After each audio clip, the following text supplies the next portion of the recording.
Food is a weapon. It's been weaponized and it's getting more weaponized today. So we have to like really bypass a lot of these things that are put in front of us on our plate, and we have to hack the system.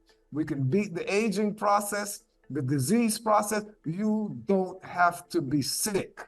And here I am, an antique, preserving my body, climbing coconut trees at 76, jumping off the second story of my house and running 6 miles a day.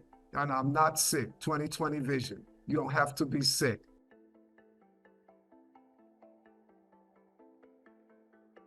Well, good evening, everyone. Greetings. It's my distinct honor to present to you Dr. Aris Latham, whom I had the honor of meeting in person. How long ago was that? Gosh, I'm trying to think. Wow.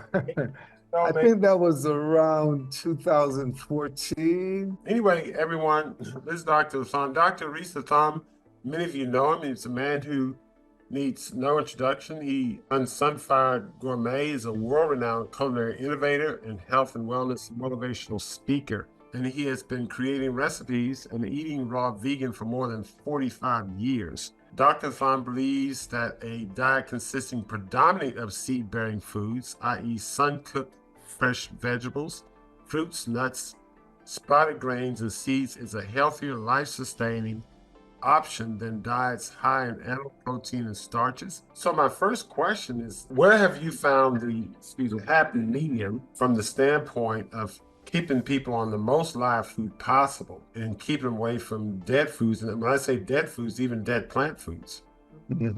And what has been, say, a long-term balance you've recommended? What I do, I share with them, number one, that the goal, the goal, the ideal, let's look at the original, natural, and best food for human consumption.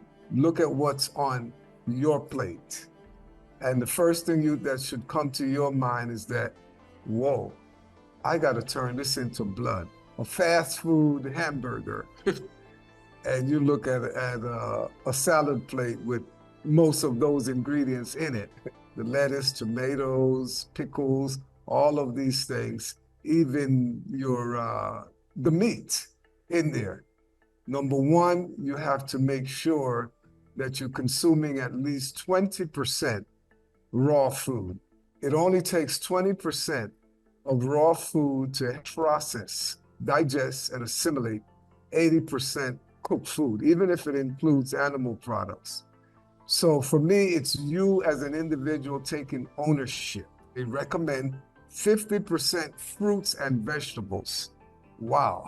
If you can adhere to that, 50% fruits and vegetables, you are a quick way home. And then the other 50% of the plate is recommended 50% protein and grains. So mind you, that's it. Then on the side, they put in a glass of milk off the plate, off the records, because we're talking about my plate. And when you look at that, as opposed to the pyramid structure, number one, they're giving you an option to not eat animals. They say protein. They don't specify red meat, white meat, low fat, none of these things. They just say protein. So it's cool to be a vegetarian based on the USDA system that has been established. And then now we're talking no mention of the word starch on my plate.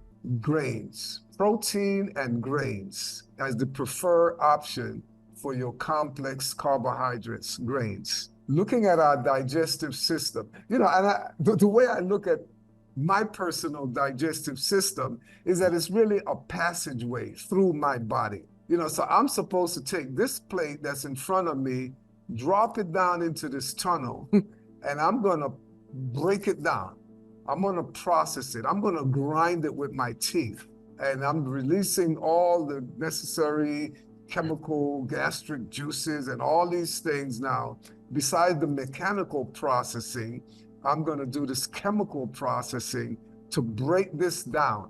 A very long journey for this food to be processed, broken down, and to be able to move on and jump the mucus lining of the body, jump the walls, and go into the system now. directly into the bloodstream, that super transportation system that's going to move this thing to all the cells in the body, pick up the waste matter from the cells that are no longer useful and cart that out. That's a tremendous job. And then when you layer in there that, okay, my immune system is in the gut too, you know, and then of course we got all of the necessary filtration systems, the liver and kidneys and all of these things. This is a big orchestration that has to take place. And then ultimately you are laden with all of this waste matter that you have to now live with, whether you're 10 pounds overweight, 50 pounds overweight, whatever it is, you're carrying around some luggage. Then we got to think twice now when we end up in a situation like we see our beloved brother Muhammad Ali, from the greatest in the world, to go out the way he did. Very painful. Now I see what you're saying. So turning into blood is essentially transporting those nutrients into the blood system. That's correct.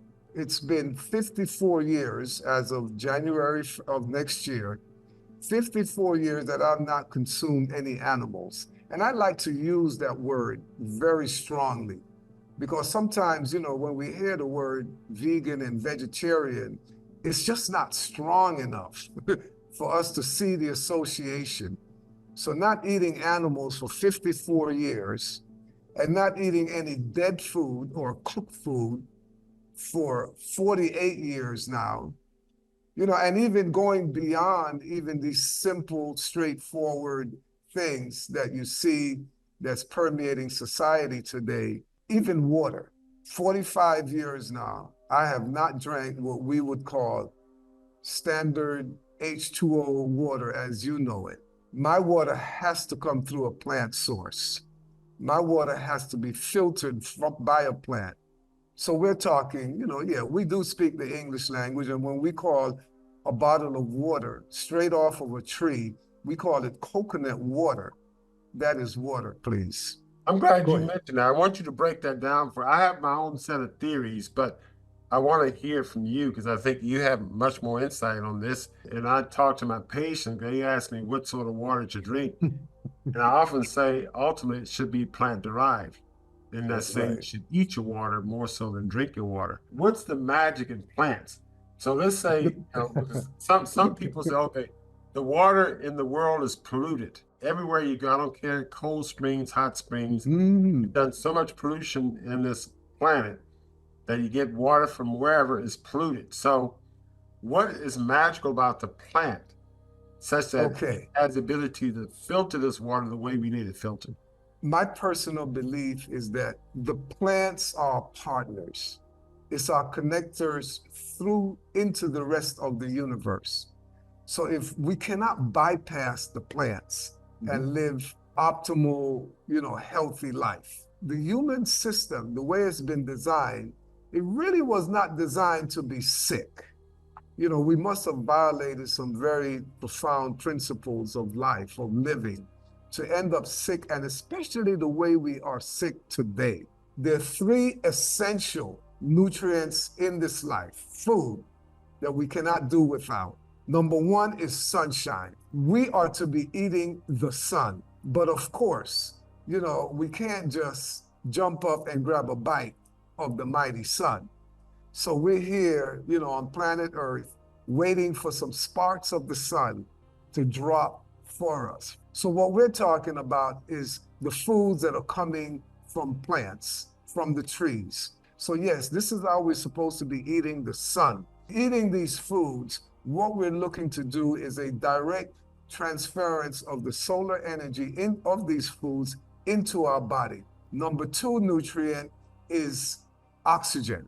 We are oxygen tank, and we need to be consuming massive amounts of oxygen, yes, 24/7. We look at the people who have the shortest lifespan on the planet, the Eskimos, living up, as my grandma would say, behind God's back, where the sun don't shine. Look at what they're eating, foods that get no sunshine. They basically just eating fat, not even the fish, they're eating just the blubber, the fat from the fish, and their lifespan under 40.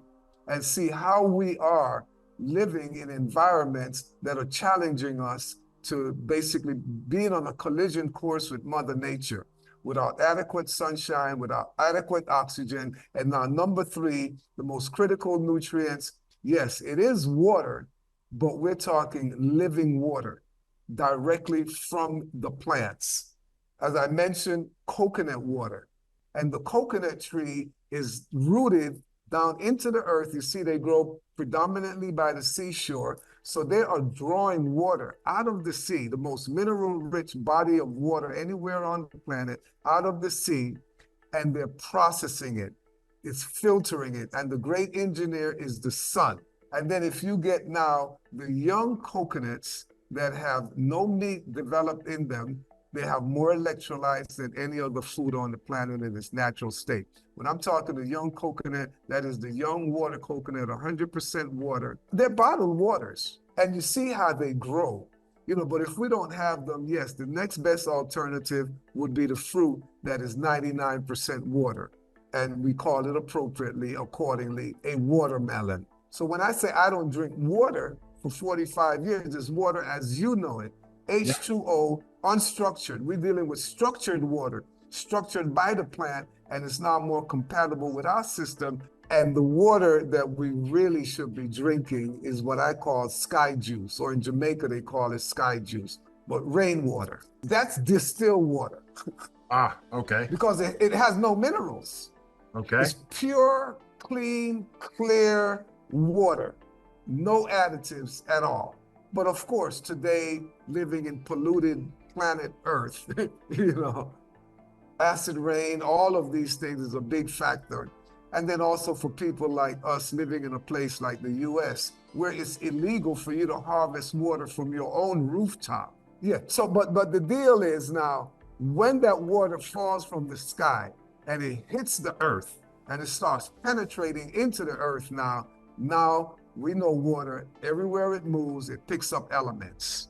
So it's picking up, yes, inorganic minerals, it's picking up toxins, it's, waste matter from all the industrial situation that's been going on the planet these days.